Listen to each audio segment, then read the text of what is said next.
Жителям Коми стали приходить квитанции с новыми цифрами за капремонт. С 1 июня в Коми повышают взносы. Плата увеличилась в среднем на 70-85 копеек. И теперь за 1 квадратный метр придется заплатить от 13 до 15 рублей 85 копеек.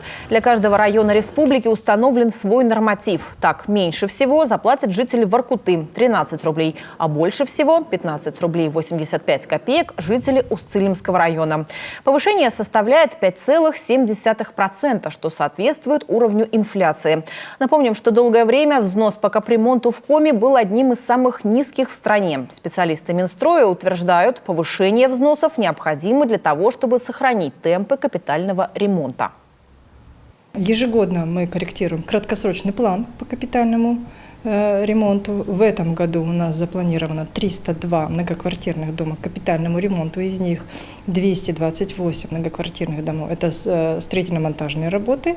Остальные МКД – это у нас проектно-изыскательские работы. Мы планируем выполнить в полном объеме.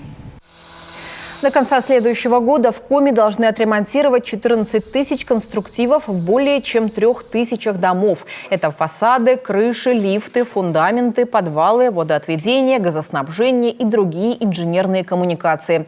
Для проживающих в новом жилье взносы за капремонт начисляют спустя 4 года после начала эксплуатации дома.